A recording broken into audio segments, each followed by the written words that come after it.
తస్మై నమః.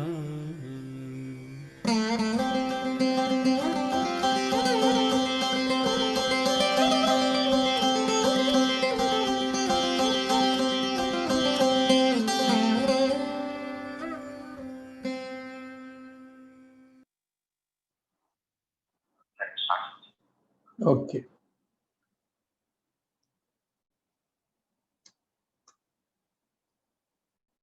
ఎవని చేజనించు జగమెవ్వని లోపల నుండు లీనమై ఎవని యందుడిందు పరమేశ్వరుడెవ్వడు మూల కారణం వెవ్వడనాది మధ్యలయుండెవ్వడు సర్వము దానయైన వాడెవ్వడు వాని ఆత్మభౌ శరణంబు వేడెదన్. వ్యాసాయ విష్ణు రూపాయ వ్యాస రూపాయ విష్ణవే నమో వై బ్రహ్మనిధయే వాసిష్ఠాయ నమో నమః. నమామి నారాయణ పాద పంకజం కరోమి నారాయణ పూజనం సదా వదామి నారాయణ నామ నిర్మలం స్మరామి నారాయణ తత్వమవ్యయం. శ్రీకృష్ణ పరబ్రహ్మణే నమః. మనం స్వరాజ్య భగవద్గీత చెప్పుకుంటున్నాం. ఇవాళ 3వ రోజు, అక్టోబర్ 7వ తారీఖు.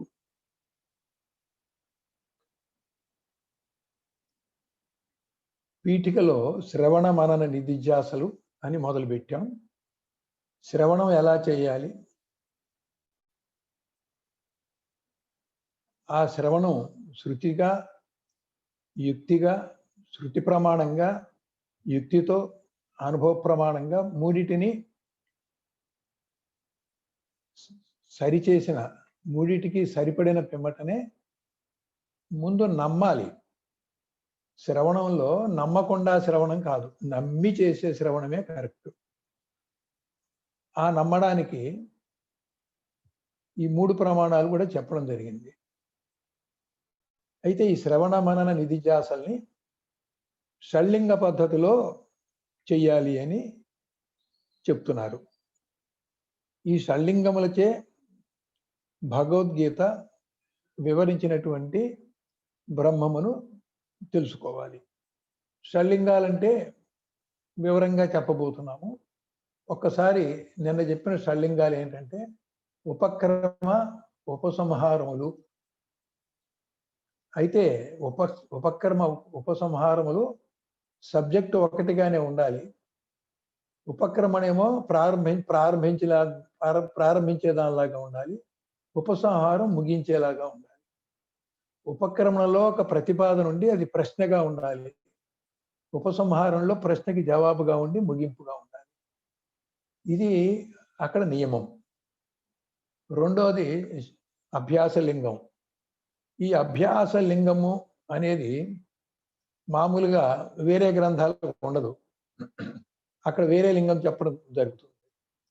ముఖ్యంగా ఆధ్యాత్మిక గ్రంథాలు వచ్చేసరికి మనం సంసిద్ధపరచుకోవడానికి ఎలా అయితే మన వేదాంతంలో సాధనా చతుష్టయ సంపత్తితో అధికారి అవ్వాలి అని అంటారు కదా, అధికారి అవ్వటానికి కొంత అభ్యాసం కావాలి. ఆ అభ్యాసానికి సంబంధించినటువంటి శ్లోకాలు, తాత్పర్యాలు ఈ భగవద్గీతలో అక్కడక్కడ అనేక అధ్యాయాల్లో ఉన్నాయి. యోగాభ్యాసంలో యోగం ఎలా చేయాలనే అభ్యాసము, జ్ఞానయోగంలో జ్ఞానానికి సంబంధించినటువంటి ఒక వివరణ శ్రద్ధగా శ్రవణం చేసి తెలుసుకోవాల్సినటువంటిది ఉంటుంది. కర్మయోగంలో కర్మయోగాన్ని అభ్యసించవలసి ఉంటుంది. నిష్కామ కర్మ ఎలా చేయాలి అనేది అభ్యసించాలి. జ్ఞానయోగంలో మనస్సుకి సాక్షిగా ఉంటూ అతీత స్థితికి వెళ్ళేటువంటి సాధన ఉంటుంది. ఈ సాధనలన్నీ కూడా అభ్యాస లింగంలోకి వస్తాయి. మూడోది ఏంటంటే ఏ గ్రంథానికైనా అపూర్వత. అపూర్వత అంటే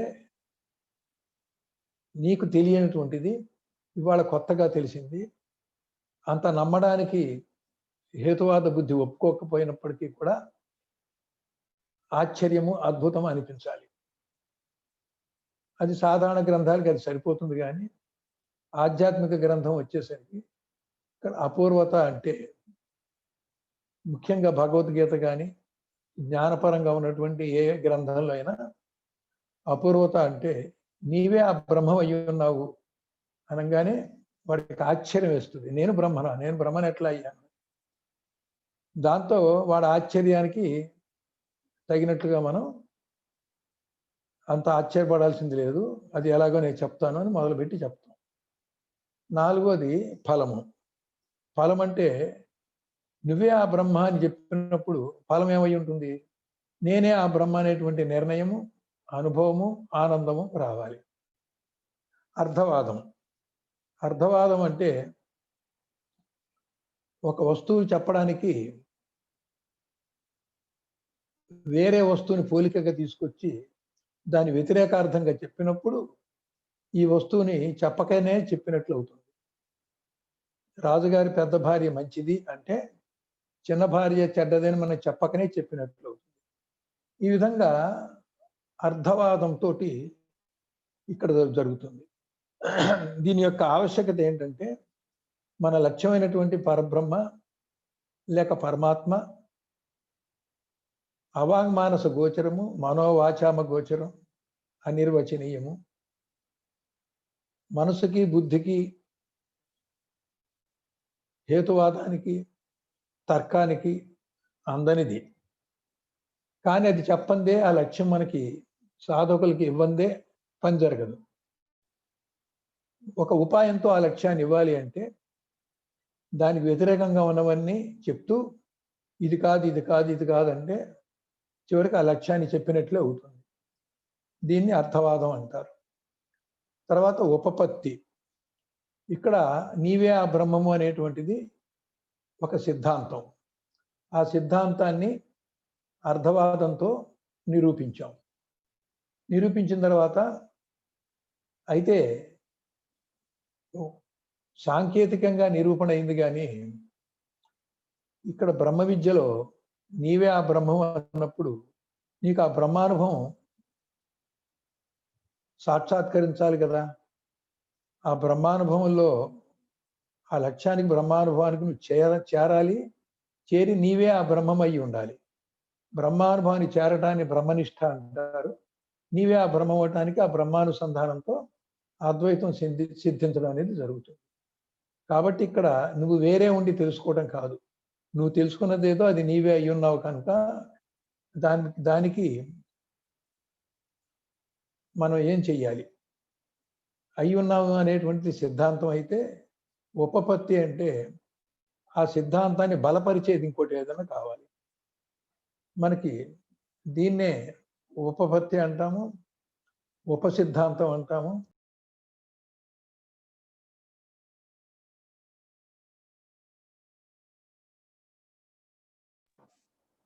ఉపపత్తి అంటారు అంటే ఉపసిద్ధాంతం కానీ లేకపోతే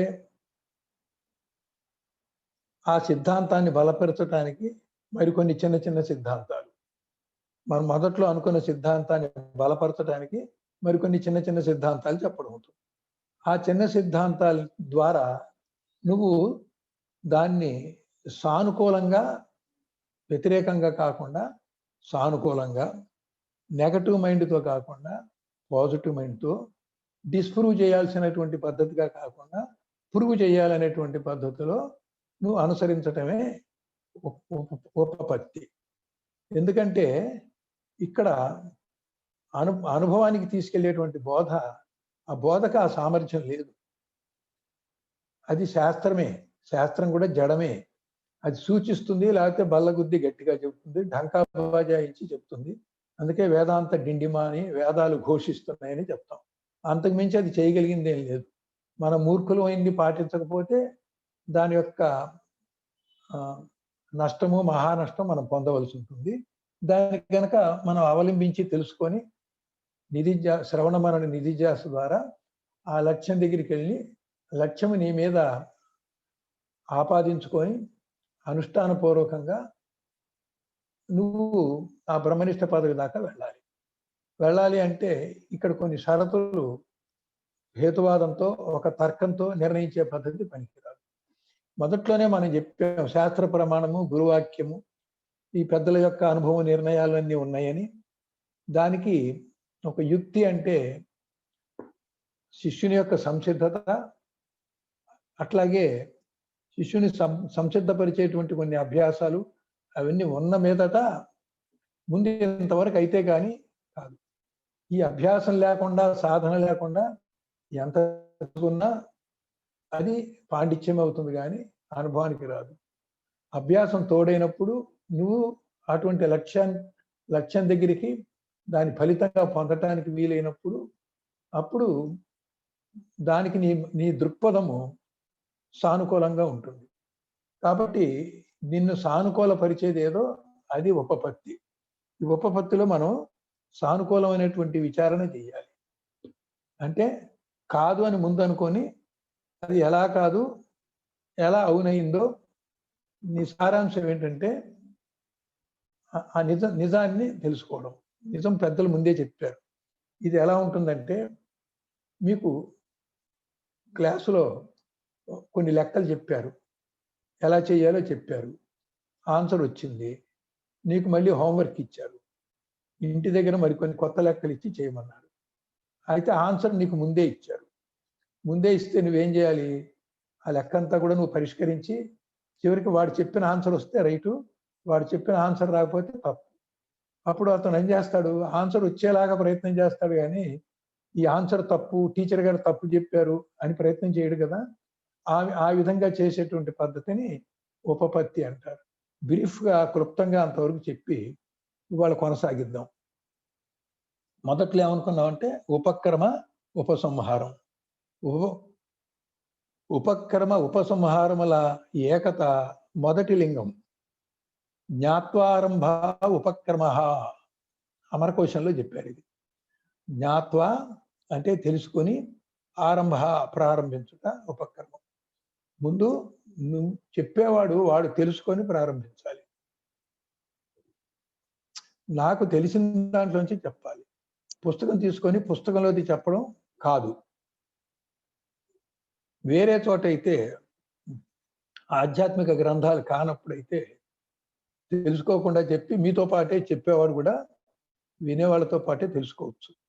వాళ్ళ శిష్యులు కొందరు సత్సంగం చేస్తున్నప్పుడు చెప్పేవాడికి తెలియదు, వినేవాళ్ళకి తెలియదు, సత్సంగాలు ఇద్దరూ తెలుసుకుంటున్నారు. ఆ పద్ధతి కుదరదు. ఆ పద్ధతి ఎప్పుడు చేయాలి అంటే, గురు సమక్షంలో కొంత వచ్చిన తర్వాత దాన్ని గట్టిపరచుకోవటం కోసం ఆ సహాధ్యాయంగా ఉన్నటువంటి శిష్యులు సత్సంగం చేసుకోవచ్చు. అయితే ఇక్కడ ఈ ఆధ్యాత్మిక గ్రంథంలో వీడు తెలుసుకున్నవాడే వాడికి తెలిసిన దాంట్లోంచి చెప్పాలి.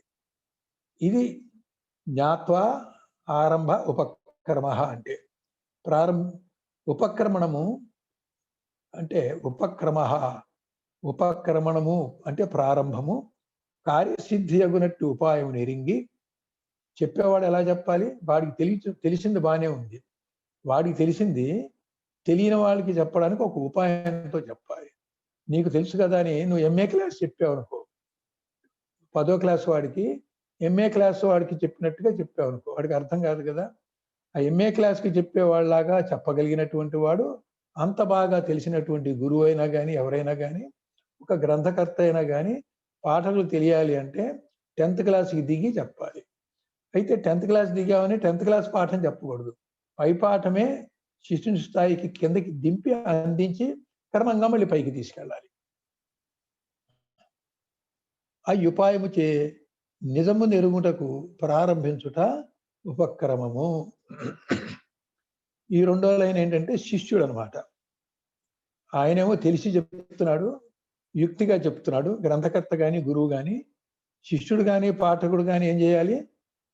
దాన్ని నిజం తెలుసుకోవడానికి అన్నట్లుగా వినాలి, శ్రవణం చేయాలి.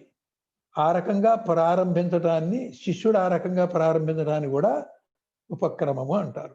ఇంకా ఉపసంహారం అంటే ఏదైతే మొదలు పెట్టామో దాన్ని మళ్ళీ ముగించడం.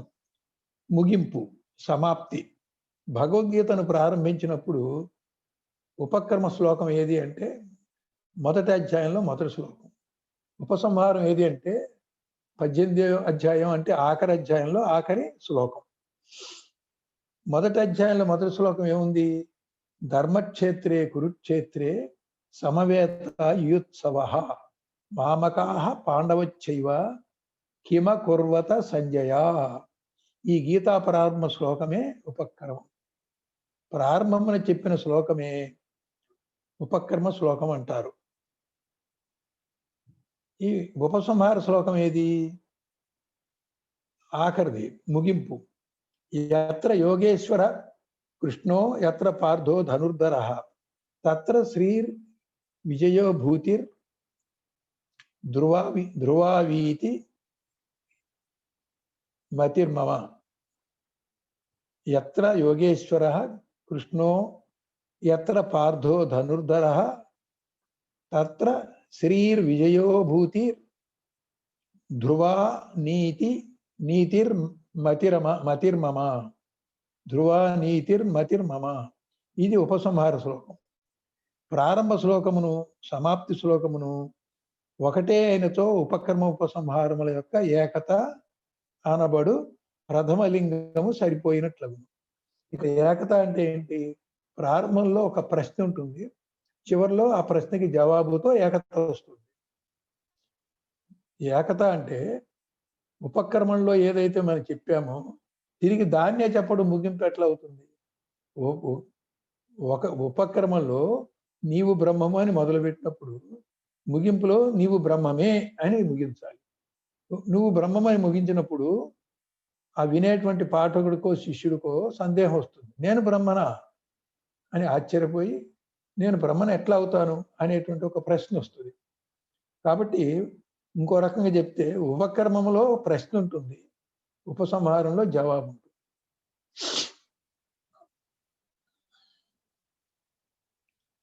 ఇక్కడ లింగం అంటే ఉపక్రమం దగ్గర ఒకటి పెట్టి ఉపసంహారం ఇప్పుడు 6 చెప్పాం, 7వది పెట్టాలిగా. ఉపసంహారం కూడా మొదటికే తీసుకొచ్చి ఎందుకు పెట్టాడు అంటే ఉపక్రమానికి ఏ ప్రశ్న అయితే వచ్చిందో ముగింపులో ఉపసంహారంలో మనం మొదలుపెట్టిన ప్రశ్నకి మళ్ళీ దాన్ని ఉటంకించి దానికి జవాబుగా అక్కడ జవాబు చెప్పి ముగించాలి. జవాబు చెప్పకుండా ముగిస్తే ఎట్లా ఉంటుంది? సశేషంగా ఉంటుంది. సశేషం అంటే మళ్ళీ రేపు చెప్తారు, ఎల్లుండి చెప్తారు, ఎప్పుడు చెప్తారు. ఇవాళ సత్సంగం కొంతవరకు చేసి ఆపినప్పుడు రేపు కొనసాగించేసి ఏమైంది? ఇవాళది సశేషం. ముగింపు అంటే అలా కాదు. ఇక అక్కడికి సందేహ నివృత్తి, లక్ష్య సాధన, లక్ష్య స్వరూపము యొక్క సమీపానికి మనం చేరి ఉండాలి. ఆ తర్వాత లక్ష్య సిద్ధి జరుగుతుంది. కాబట్టి ఇక్కడ ఆ పద్ధతిలో ఈ గ్రంథాన్ని మనం అవగాహన చేసుకోవాలి. ఈ ఉపక్రమ ఉపసంహారాన్ని భగవద్గీతలో, భారతంలో భాగంగా ఉన్న భగవద్గీతలో భారత కథ తెలిసిన వాళ్ళకి చెప్పాల్సి వస్తే ధృతరాష్ట్రుని ప్రశ్న ఉపక్రమ శ్లోకం. ఇక్కడ ఏమైందంటే ధృతరాష్ట్రుడు ఒక ప్రశ్నతో బయలుదేరాడు.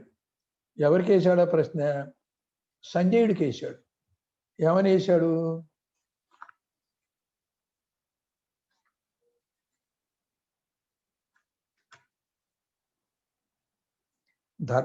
ధర్మక్షేత్రే కురుక్షేత్రే సమవేత యుత్సవ మామకాః పాండవచ్చైవ కిమ కుర్వత సంజయ అని ప్రశ్న వేశాడు. అంటే దీని అర్థం ఏంటి? ఓ సంజయ, యుద్ధ సన్నద్ధులై ధర్మక్షేత్రమైన కురుక్షేత్రమునకు చేరి ఉన్న నా కుమారులను పాండుపుత్రులను ఏమి చేసిరి? ఇక్కడ మీరు గమనించేట్లయితే ఆ కథ కూడా తెలియాలి కదా మనకి. వ్యాసుల వారు ఒక వరం ఇచ్చారు సంజయుడికి. ఆ యుద్ధంలో జరిగేదంతా కూడా అక్కడ విని ఉన్నట్టుగా ఏ తేడా లేకుండా ధృతరాష్ట్రుల వారికి చెప్పాలి. అటువంటి దృష్టి వ్యాసుల వారు సంజయుడికి ఇచ్చారు. సంజయ్కి కాబట్టి ఆధ్యాత్మికంగా సంజయ అంటే ఏంటి, ధృతరాష్ట్ర అంటే ఏంటి, వ్యాసుడు అంటే ఏమిటి, అవి కూడా మనం తెలుసుకోవాల్సిన అవసరం ఉంది. ఇక్కడ వారి ప్రశ్న ఏంటంటే, కురు సామ్రాజ్యం ఒక్కటిగా ఉన్నప్పుడు పాండవులు కూడా వారసులే కాబట్టి, కౌరవులు పాండవులని 2 మాటలు చెప్తున్నాం కానీ పాండవులు కూడా కౌరవులే, పాండవులు కూడా కురువంశం వాళ్ళే. మరి ప్రత్యేకంగా పాండవులని ఎందుకన్నారు? మరి పాండవులు అన్నప్పుడు ద్రాష్ట్ర ధృతరాష్ట్రుడు కదా, రాష్ట్రులు అనాలి. కౌరవులందరినీ ధార్తరాష్ట్రులు అనాలి, పాండవుల్ని పాండురాజు కుమారుడు కాబట్టి పాండవులు అన్నారు. కానీ వాళ్ళని కౌరవులని అంటూ వీళ్ళని పాండవులు అంటంలో ఉద్దేశం ఏంటి? వాళ్ళు కురు అంటే కర్మ చేసేటువంటిది దేంతో అంటే అన్నమయ కోశం పనిముట్టుతో. అన్నమయ కోశమే నేను అన్నప్పుడు అది కర్మ అవుతుంది. మరి పాండవులు కూడా అన్నమయ కోశంతోనే ఉన్నారు. అయితే పాండవుల లక్ష్యం వేరే ఉంది, మోక్షం. కౌరవుల లక్ష్యం వేరే ఉంది, అన్నమయ కోశానికే తృప్తి కలగాలి, అన్నమయ కోశానికి జయం కలగాలి, అన్నమయ కోశంతో తాదాత్మ్యత ఉన్నటువంటి మనస్సు, ఆ మనోరాజ్యంలోనే వాళ్ళకి గెలుపు కావాలి. ఇక్కడ ఉన్న తేడా అది. వీళ్ళ గెలుపు మనోరాజ్యంలో గెలుపు, పాండవుల గెలుపు ఆత్మ సామ్రాజ్యంలో గెలుపు. ఆత్మ సామ్రాజ్యంలో చేరటమే వాళ్ళ గెలుపు. వీళ్ళు మనోరాజ్యంలో గెలిచి తృప్తి పడటం వీళ్ళ గెలుపు. కాబట్టి దానికి తగినట్టుగా ధృతరాష్ట్రుడికి, దుర్యోధనుడికి, ధార్తరాష్ట్రం అందరికీ కూడా పేర్లు పెట్టడం జరుగుతుంది. అందుకని ఇక్కడ ఇద్దరు సమానమైన ధృతరాష్ట్రుడు ఏం చేస్తున్నాడంటే, పాండవులు కురుక్షేత్రమునకు చేరి ఉన్న నా కుమారులు పాండుపుత్రులు విభజన చేసేసాడు. అక్కడ పాండుపుత్రులు వేరు, తన కుమారులు వేరని అక్కడ విభజన చేశాడు. విభజన చేయటం ద్వారా ఆ విభజన అనేది ఉంటుంది అక్కడ ప్రశ్నకి మూలం. ఆ విభజనే ప్రశ్నకి మూలం. మరి చివరికి వచ్చేసరికి ఈ ముగింపు శ్లోకం ఏమని చెప్పింది అక్కడ? ఎత్ర యోగేశ్వర కృష్ణో ఎత్ర పార్థో ధనుర్ధర తత్ర శ్రీర్విజయో భూతి ధ్రువ నీతిర్మతిర్మమ. అంటే యోగేశ్వరుడైన శ్రీకృష్ణ భగవానుడును, గాంధీవ ధనుర్ధారి అయినటువంటి అర్జునుడును కలిసి ఉన్న చోట సంపదలు, సర్వ విజయములు, సకల ఐశ్వర్యములను సుస్థిరమై నీతియు ఉండును అని నా నిశ్చితాభిప్రాయమని సంజయుడు ముగింపుగా చెప్పాడు. అంటే ఏంటి, అక్కడ ఎవరు ఓడారు ఎవరు గెలిచారని చెప్పాడా? పాండవులు కౌరవుల విషయం చెప్పాడా? అదేం చెప్పలా. యోగీశ్వరుడైనటువంటి కృష్ణ భగవానుడు. యోగీశ్వరుడు అంటే తన భక్తుణ్ణి తనలోకి ఐక్యత చేసుకోగలిగినటువంటి వాడు. మామూలుగా అభ్యాసం చేసినప్పుడు యోగీశ్వరుడు ఎవరంటే ఒక అభ్యాస యోగిని తనలోకి మమేకం చేసుకోగలిగిన వాడు యోగీశ్వరుడు. ఇక్కడ కృష్ణ భగవానుడు యోగీశ్వరుడు అయినప్పుడు గాంధీవ ధనుర్ధారి అయినటువంటి అర్జునుడు అంటే గాంధీవం అనేటువంటి ధనుస్సుని పట్టుకున్నటువంటి అర్జునుడిని తనలోకి మమేకం చేసుకున్నాడు. కాబట్టి కృష్ణ భగవానులోకి మమేకం చేసుకోవడం అంటే మోక్షమే కదా. మరి మోక్షం అంటే ఈ అర్థంతో చూడాల్సి వస్తే, నా పుత్రులు పాండుపుత్రులు అని ఎప్పుడైతే ధృతరాష్ట్రుడు అన్నాడో, ధృతరాష్ట్రుడి యొక్క అర్థం కూడా తీసుకోవాలి.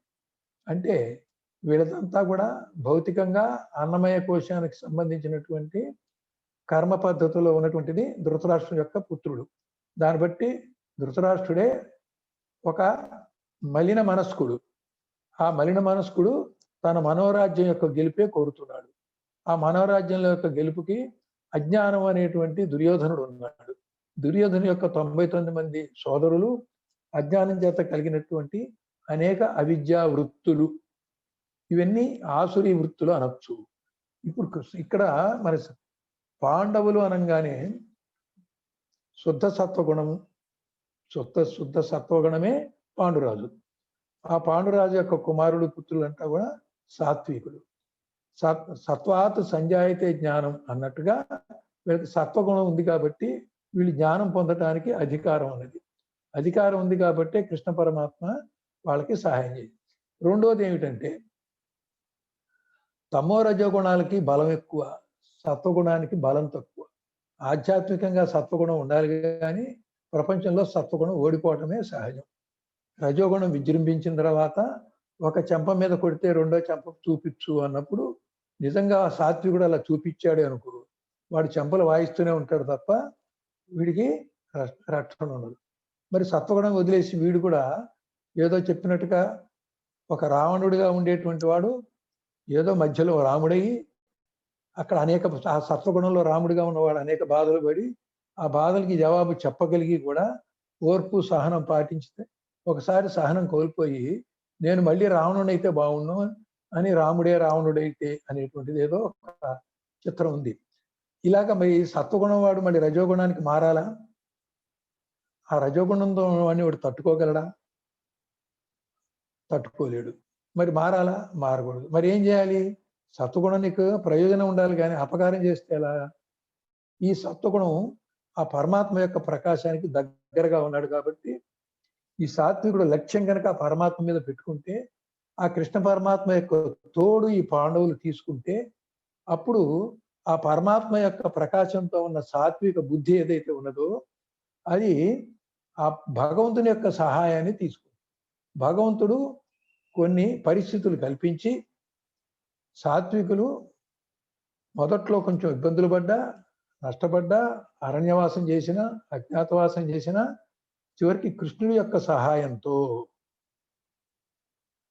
మోక్ష లక్ష్యానికి గురి పెట్టేటువంటి గాంధీవాన్ని తీసుకొని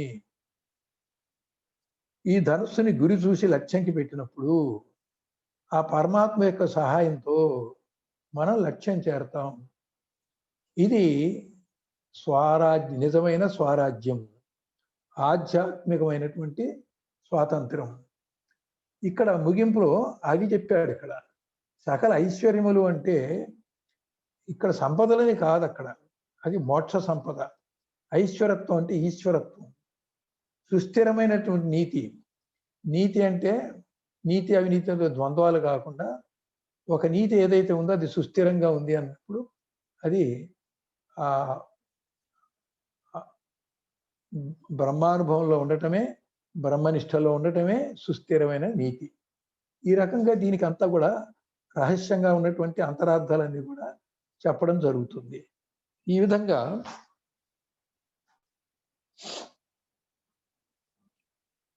ప్రశ్నేమో ధృతరాష్ట్రుడిది, సంజయుడు జవాబు చెప్తున్నప్పటికీ కూడా భగవద్గీత బోధించింది శ్రీకృష్ణుడు, విన్నది విన్నట్టుగా సంజయుడు చెప్తున్నాడు కాబట్టి అది కృష్ణ పరమాత్మ చెప్పినట్లే లెక్క. ఆ సమాధానం కూడా కృష్ణ పరమాత్మ. అయితే సంజయుని యొక్క నోట సమాధానం చెప్పించాడు. ఆ సంజయుని యొక్క సమాధానం ఉపసంహార శ్లోకం. పృచ్ఛకుడు అంటే అడిగేవాడు ధృతరాష్ట్రుడు, ఉత్తరవాది అంటే సమాధానం చెప్పేవాడు సంజయుడు. ప్రవృత్తి అంటే ఈ గీత మొత్తం 18 అధ్యాయాల్లో కూడా ఒక ప్రశ్న నుంచి జవాబుకి తీసుకెళ్లేటువంటి గొలుసుకట్టుగా ఉన్నటువంటి ఒక ప్రవృత్తి, నడత. భారతం ఆది పర్వంలో పరాశర సూనుడగు వేదవ్యాసుడు, పరాశరుని యొక్క కుమారుడగు వేదవ్యాసుడు కాలత్రయ ప్రవృత్తులతోడ జగములను నిలిచినవని ఉన్నది. భారతంలో ఒక చోట పరాశరుని యొక్క కుమారుడైనటువంటి వ్యాసుల వారు ఆయన యందే కాలత్రయం అంటే భూత భవిష్యత్ వర్తమానాలు కాదు, ఇక్కడ సృష్టి పూర్వము, సృష్టి కొనసాగుతున్నంత కాలము, సృష్టి ప్రళయమైన తర్వాత అని. ఇంకా కాలత్రయం అంటే నేను తద్రూపంగా ఉన్నది, నేను త్వరూపాన్ని దిగి అవిద్య కూడా దిగి అవిద్యని దాటి మళ్ళీ విద్య చేత అవిద్యని దాటి అవిద్యకి యొక్క అంతములో స్వస్వరూపంలోకి వెళ్ళటం అనేటువంటి ఒక విధానంలో మళ్ళీ కాలం లేని స్థితి నుంచి కాలంలోకి వచ్చి కాలం యొక్క ముగింపు స్థితిలో మళ్ళీ కాలం లేని స్థితికి ఇది 3 కాలాలు. 3 కాలాలంటే కాలము లేని స్థితి దగ్గర నుంచి అకాలం నుంచి కాలంలోకి వచ్చి కాలంలో ప్రయాణం చేసి తిరిగి అకాలంలోకి ప్రవేశించి ముక్తుడవటం. ఈ మధ్యకాలంలో ఉన్నటువంటి ప్రవృత్తి అనేది ఒక శిష్యుని యొక్క ఆధ్యాత్మిక ప్రయాణం, ఆధ్యాత్మిక నడత. ఈ ప్రవృత్తులతోట జగములన్నీ కూడా నిలిచి ఉన్నాయి. అందుకనే వ్యాసాయ విష్ణు రూపాయ అన్నాం. విష్ణువే పోషిస్తాడు. వ్యాసుడు కూడా అదే అర్థంతో 3 కాలాల్లో కూడా ఈ జగత్తుని పోషిస్తూ ఉంటాడు. జగత్తులో ఉన్న నీతిని ధర్మాన్ని పోషిస్తూ ఉంటాడు. సుస్థిరమైన నీతి అంటే మోక్షం. కాబట్టి వ్యాసుడికి విష్ణువుకి ఇద్దరికి ఏ భేదము లేదు. వ్యాసుడే విష్ణు రూపాయ అంటే వ్యాసుల వారిని విష్ణువు యొక్క ఒక అవతారం కింద చెప్తారు. నారదుడు కూడా అట్లాగే ఒక అవతారం. 26 అవతారాలు ఉన్నాయి. ఈ 10 అవతారాలు దాంట్లో భాగం. 26 అవతారాలు వ్యాసుల వారు కూడా విష్ణు యొక్క అంశతోనూ, ఇక్కడ అంశావతారాలు పూర్ణావతారాలు చాలా ఉంటాయి. విష్ణు యొక్క అంశతో వచ్చినటువంటి వాడు వ్యాసులు, విష్ణు యొక్క అంశతో వచ్చినటువంటి బోధావతారుడు ఎవరో కపిల మహర్షి, ఇలా ఉన్నారు. ఇంకొక పద్యంలో ధృతరాష్ట్రునికి భారతంలో ప్రజ్ఞాచక్షుడు అని ఒక పేరు ఉంది. ప్రజ్ఞాచక్షుడు అంటే ఏంటంటే ప్రజ్ఞతో చూడటం. ప్రజ్ఞతో చూడటం ఏంటి? అసలు ప్రజ్ఞ కన్నా అసలు కాదు కదా. ప్రజ్ఞతో చూడటం ఏంటి అంటే ఆయనకి ఈ విషయాల్లో కొట్టుకుంటున్నప్పటికీ, ఈ మనోరాజ్యంలో ఆధిపత్యం కావాలనుకున్నప్పటికీ, సత్వగుణాన్ని ద్వేషిస్తున్నప్పటికీ, తమోరజగుణంగా ఉన్న అజ్ఞాన వృత్తుల్ని ప్రోత్సహిస్తున్నప్పటికీ కూడా ఇదంతా ఆయనకి తప్పని తెలుసు. తప్పని తెలిసి సాక్షిత్వంలో అంతరాత్మగా ఉంటూ అది తెలిసి కూడా తన మనో దౌర్బల్యం చేత కిందికి దిగాడు. అందువల్ల ఆయనకి ప్రజ్ఞాచక్షువు ఉంది. ఇది ఉండబట్టే సంజయుడి యొక్క బోధ ఉపదేశం విన్నాడు, విదురుడి యొక్క నీతులు విన్నాడు, అప్పుడప్పుడు పిలిపించుకునేలా వినేవాడు. అలాగే సనత్సుజాతుని కూడా పిలిపించుకొని సనత్సుజాతుడు ధృతరాష్ట్ర యొక్క సంవాదం జరిగింది. ఇవన్నీ ఆ ప్రజ్ఞాచక్షు ఉండబట్టే అతను జరిగింది. అంతేకాకుండా అతనికి ఆ ముముక్షత్వం అనేది గుప్తంగా ఉంది. అతను ఏంటంటే పంతానికి పోయి ఆ గుప్తంగా ఉన్న దాన్ని మోక్ష మార్గానికి వెలికి తీయకుండా మనోరాజ్యాన్ని దగ్గర చిక్కుకొని, ఎవరు చిక్కు విడిపించినా కూడా సనత్సుజాతుడు చెప్పని, విదురుడు చెప్పని, సంజయుడు చెప్పని, రాయబారంలో కృష్ణ పరమాత్మ కూడా చెప్పని, ఆ సభలో ఉన్న భీష్మ ద్రోణులు కూడా చెప్పని, మీరు చెప్పేది రైతే అని చక్కగా విని కూడా మళ్ళీ కుమారుడి మీద వంక నెట్టేసి, ఏం చేయను, నా కుమారుడు నా మాట వినడు అంటాడు. ఆయన తప్పించుకునేటువంటి ఒక బలహీనత ఆయనకుంది. ఆ బలహీనతను పక్కన పెడితే ప్రజ్ఞాచక్షు ఆయనకుంది. ఉండబట్టే ఆ రాయబారంలో దుర్యోధనులు మొదలైన వాళ్ళు కృష్ణ పరమాత్మని తాళ్లతో బంధించిన ప్రయత్నం చేసినప్పుడు తన యొక్క విరాట్ స్వరూపాన్ని భీష్మ ద్రోణులకి చూపించాడు. మిగతా కౌరవులందరికీ యోగ్యత లేదు, వాళ్ళు పడిపోయారు. ధృతరాష్ట్రుడికి దివ్య చక్షువులు ఇచ్చి తన విరాట్ దర్శనం ఇచ్చాడు. కాబట్టి ధృతరాష్ట్రుడికి ప్రజ్ఞాచక్షు అని పేరు ఉంది. ఇది భారతంలో ఒక చోట 256 పద్యంలో ఆదిపర్వ 4వ ఆశ్వాసంలో చెప్పడం జరిగింది. కాబట్టి ఇది ఒక ధృతరాష్ట్రుడికి ఉన్నటువంటి ఒక సుగుణం. ఇంకో సుగుణం ఏంటంటే అశ్వమేధ యాగాలు 100 చేశాడు. పృథు చక్రవర్తి 99 చేసి 100ది చేయలేకపోయాడు. ధృతరాష్ట్రుడు 100వ యాగం కూడా చేశాడు. 100 యాగాలు చేసినటువంటి వాడు ఎంత గొప్పవాడో. 100 భార్యలు కూడా ధృతరాష్ట్రుడు ఉన్నారు. 100 భార్యలు అంటే ఇక్కడ కొంచెం అంతరార్థానికి వెళ్ళాలి మనం. ధృతరాష్ట్రుడు అంటే మలిన మనస్కుడు, మనోరాజ్యాధిపతి అన్నప్పుడు అతని భార్యలంతా కూడా ఎలా ఉంటారు? ఆ రకమైనటువంటి సహకారం చేసేటువంటి వాళ్ళుగా ఉంటారు. దానికి వేరే అర్థం తీసుకుంటాం. ఇంకో కింద పేరాలో ఇస్తున్నాడు. రాజ్యధారి ధృతరాష్ట్రుడికి పేరేమిటంటే మనోరాజ్యధారి, అవిద్యోపద్రవధారి అయినటువంటి మలినజీవుడు ధృతరాష్ట్రుడు. ప్రజ్ఞాచక్షుడు అగుట చేత భగవద్గీతను శ్రవణమనర్చు యోగ్యత పొంది ఉన్నాడు. అక్కడ జరిగినట్టుగా భగవద్గీతని సంజయుడు చెప్తుంటే ధృతరాష్ట్రుడు శ్రవణం చేశాడు. అదే పరీక్షిత్తు భాగవతం శ్రవణం చేసి ముక్తుడయ్యాడు. ధృతరాష్ట్రుడు కూడా సంజయుడి ద్వారా భగవద్గీత విని నిజానికి ముక్తుడు అవ్వాలి. అసలు ఆ వినే భాగ్యం ఎందుకు కలిగింది అంటే ఆది పర్వంలో 4వ ఆశ్వాసంలో 244వ పద్యంలో చెప్పినట్లుగా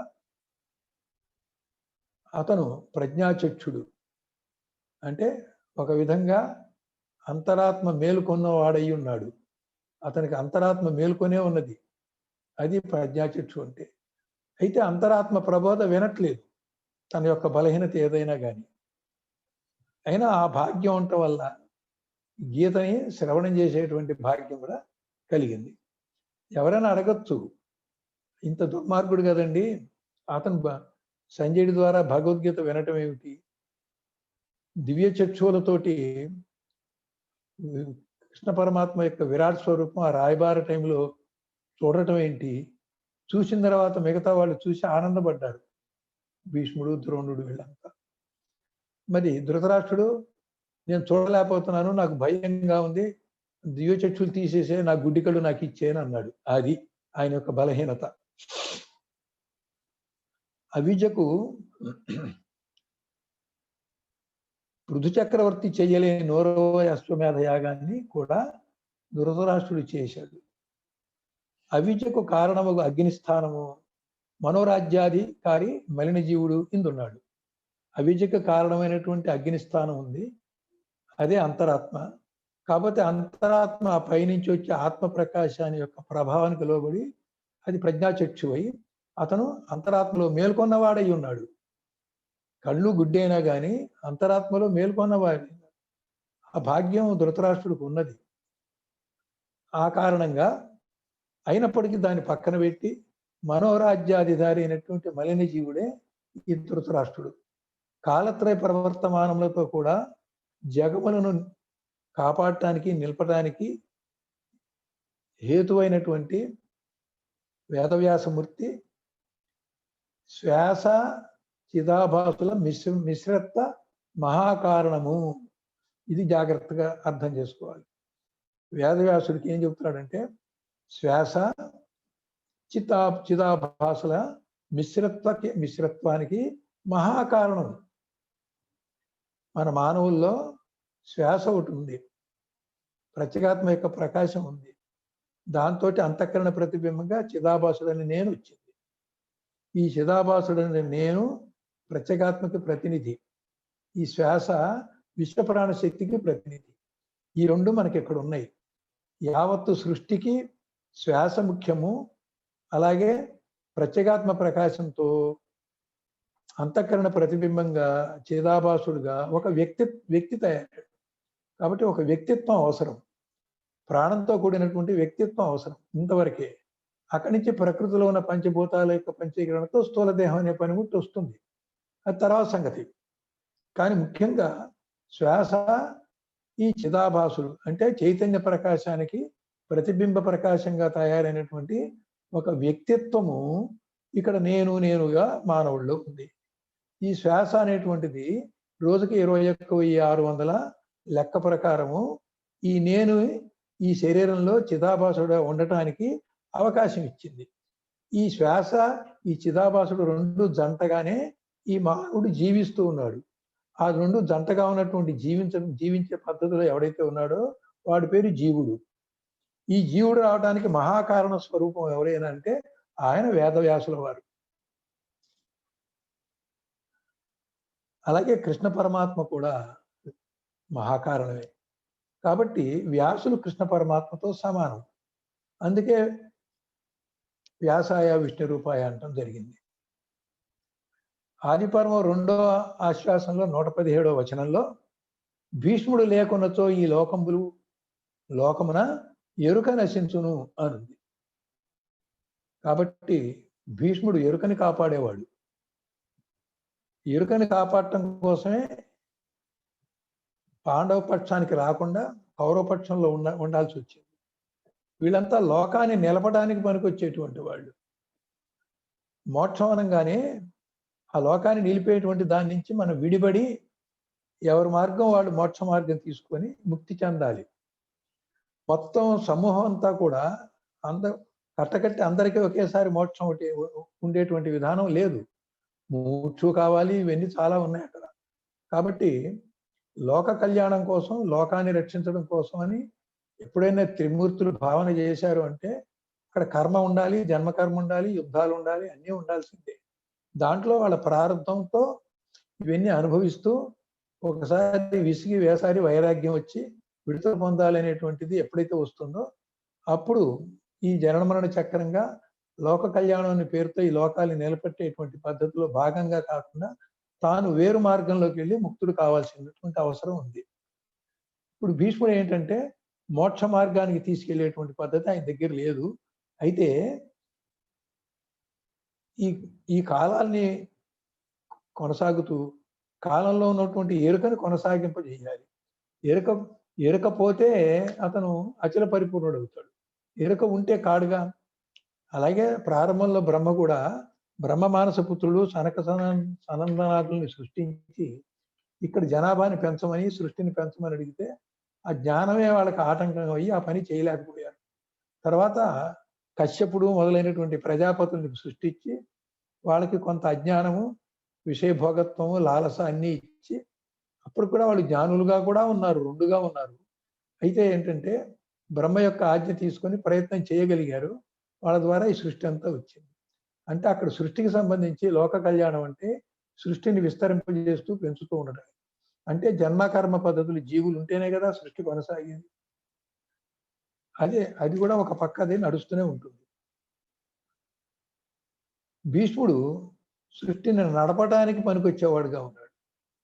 కశ్యప ప్రజాపతి సృష్టిలో సంతానాన్ని పెంచడానికి ఎలా ఉన్నాడో భీష్ముడు ఆ సంతానాన్ని ఎరుకతో కొంతకాలం జనన మరణలు తిప్పడానికి వీలుగా ఉన్నాడు. అందుకని భీష్ముడు మహాకారణ స్వరూపుడు అయినప్పటికీ కూడా ఇది సవ్య అపసవ్య మార్గాలు ఉన్నాయి. మోక్షందేమో ప్రకృతి విరుద్ధంగా అపసవ్య మార్గం అయినప్పుడే ముక్తుడవుతున్నాడు. ఇక్కడ లోక కళ్యాణం ఏదన్నా అంటున్నా యజ్ఞయాగాదులు చేసినప్పుడు కూడా స్వార్థంగా కాకుండా లోక కళ్యాణార్థం చేయమన్నామంటే లోకం నశించకుండా ఉండాలి. ఇవాళ పాపాత్మలంతా కూడా నశించే రోజు ఏ కరోనా వచ్చి పోతున్నారు అనుకో, లోక కళ్యాణం కోసం ఏం చేస్తారు? కొందరు నశించకుండా ఉండేలాగా ఉంచుతారు. భక్త ప్రహ్లాదుడు కూడా రాక్షసుని సంహరించడానికి నరసింహావతారం వచ్చినప్పుడు ఏం ప్రార్థించాడంటే, కొంతమంది రాక్షసులను ఉంచండి భూమి మీద, మిగతా వాళ్ళందరినీ ఎంతమంది చంపినా పర్వాలేదు. ఎందుకంటారా? వాళ్ళ మీద నాకు పక్షపాతం కానీ మమకారం కానీ లేదు. ఆ రాక్షస సంహారం కోసమే కదా నువ్వు అవతరించావు. కొంతమంది రాక్షసులు ఉంటే నువ్వు మళ్ళీ అవతరిస్తావు. అప్పుడు ఉన్నటువంటి ముముక్షులకి మహాభాగ్యంగా ఉంటుంది. అందుకోసం అడిగా కానీ నాకు బంధుత్వ ప్రీతి కానీ మరొకటి లేదు అని ప్రహ్లాదుడు చెప్పాడు. ఈ విధంగా కొంతమంది లోక కళ్యాణం అనే పేరుతో మహాకారణంలోనే సృష్టిని తీసుకెళ్ళేంటి వాళ్ళు ఉన్నారు. ఒక పరమాత్మ జగద్గురువు కూడా మహాకారణ స్వరూపుడై ఉంటాడు. అయితే అక్కడ ఏంటంటే గురు బ్రహ్మ, గురు విష్ణు, గురుదేవో మహేశ్వర అనే పద్ధతిలో మహాకారణంగా ఉన్నప్పటికీ మోక్ష లక్ష్యంలో సాక్షాత్ పరబ్రహ్మ, గురు సాక్షాత్ పరబ్రహ్మ. మహాకారణంలో ఇద్దరు సమానమైన గురు సాక్షాత్ పరబ్రహ్మ అనేది భీష్ముడిలో లేదు, కృష్ణుడిలో ఉంది. అలాగే వ్యాసుల వారిలో కూడా ఉంది గురు సాక్షాత్ పరబ్రహ్మ. భీష్ముడు వాళ్ళతో సమానం అని ఇక్కడ చెప్పినప్పటికీ ఒక్క విషయంలో సమానం కాదు. ఈ రహస్య ప్రకారం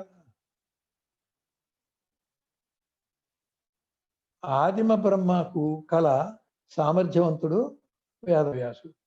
మొట్టమొదట సృష్టి చేసినటువంటి సామర్థ్యం ఏదైతే ఉందో అంత సామర్థ్యం వేదవ్యాసుడికి ఉంది. భీష్మ పర్వంలో సంజయునకు వేదవ్యాసుడు ఆ 2 తరంగుల వారి అంటే ఏంటి, మహాకారణంతో సృష్టి ఎరుకని పెంచి పోషించే వాళ్ళు, ఎరుక విడిపించి మోక్షాన్ని తీసుకెళ్లేవాళ్ళు, 2 తెరగుల వాళ్ళు ఉన్నారు ఇక్కడ.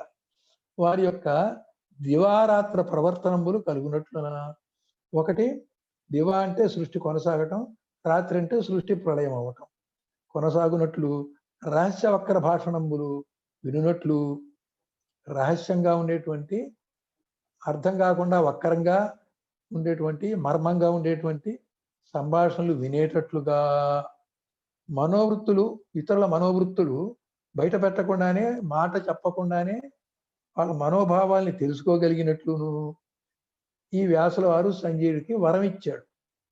అతి శీఘ్ర గమనమన వసంగి, ధృతరాష్ట్రుడికి యుద్ధంలో ఏది జరుగుతుందో కూడా సంజయుడు ఒక పక్క చెబుతూ కూడా, అవసరమైతే ఒక్క క్షణంలో యుద్ధ భూమికి వెళ్ళి అక్కడ ప్రత్యక్షంగా అన్ని చూసి మళ్ళీ 2వ క్షణంలో వచ్చి ధృతరాష్ట్రుడికి చెప్పడం కూడా చేశాడట.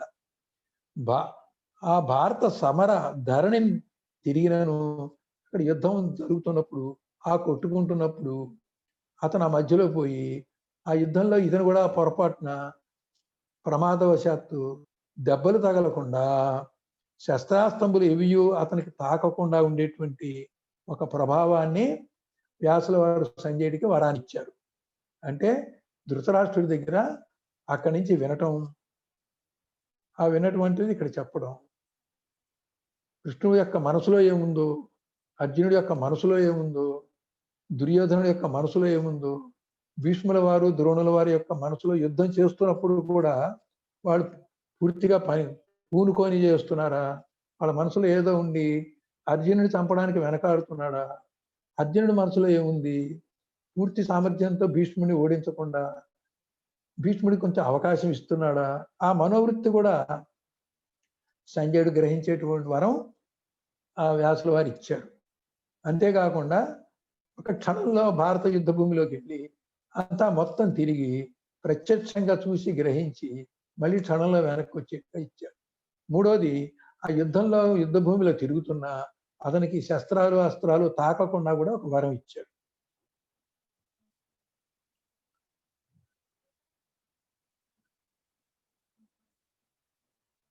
దివ్యులు ఆలాపములు రూపములను తలంపులను తేటపడినట్టు మహనీయ బోధను కలుగునట్లు అనుగ్రహించి సంజయుని గొప్ప చేసి, ఆ దివ్య యొక్క తలపులు బయట పెట్టకపోయినా లోపల ఉన్న చిత్తవృత్తులు మనోవృత్తులను కూడా గ్రహించేటువంటి ఒక సమ్యక్ జ్ఞానం ఉన్నబట్టే సంజయుడు అని పేరు.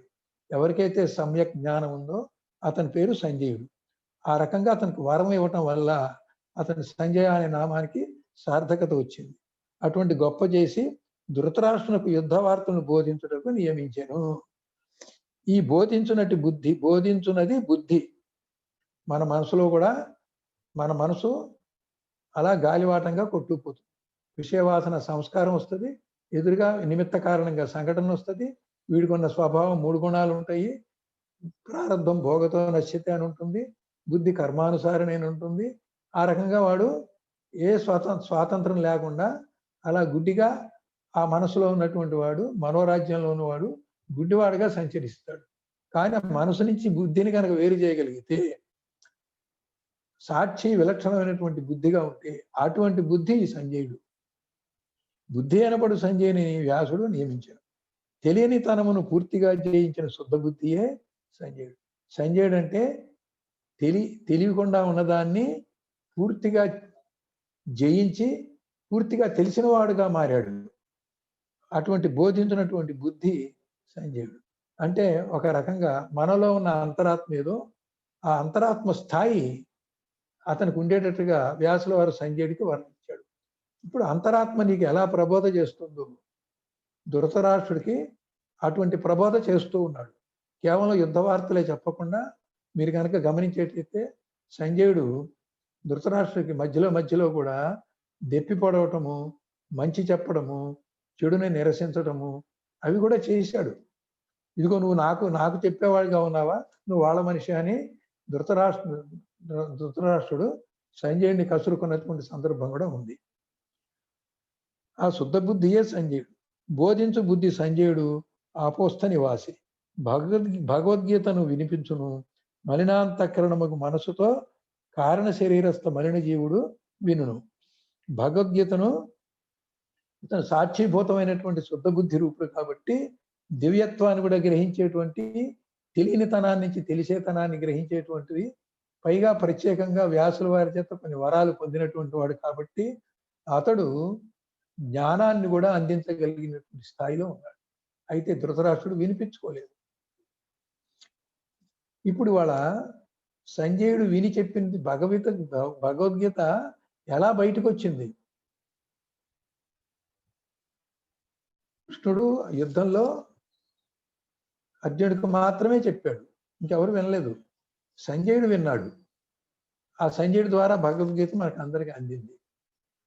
తర్వాత ఈ భారతంలో అంతర్భూతంగా ఉన్న భగవద్గీతని వ్యాసుల వారు రచించారు దివ్య దృష్టితో. వాల్మీకి వారు కూడా రామాయణం జరగకముందే ఆయన రాసిన రామాయణ కథ ప్రకారంగా రామాయణం జరిగింది. వ్యాసుల వారు కూడా అలాగే రాశారు. రాసిన ప్రకారం ఇది జరిగింది. కాబట్టి ఈ భగవద్గీత అంతర్భూతంగా ఉన్న భారతం యొక్క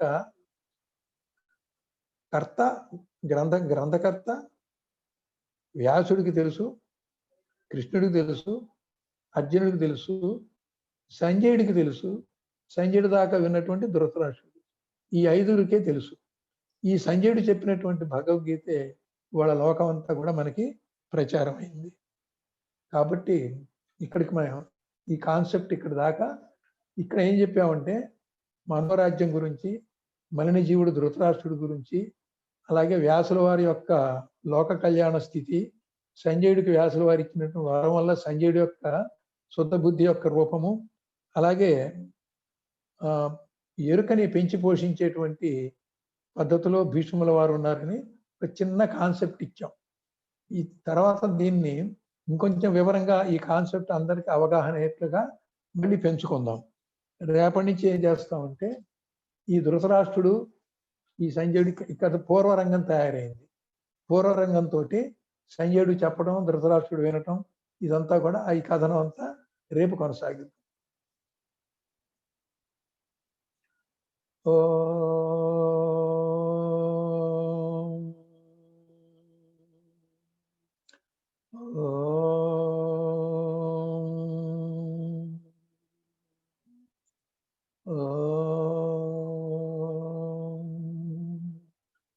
పూర్ణమదః పూర్ణమిదం పూర్ణాత్ పూర్ణముదచ్యతే పూర్ణస్య పూర్ణమాదాయ పూర్ణమేవావశిష్యతే. ఓం తత్సత్. ఓం శాంతి శాంతి శాంతి.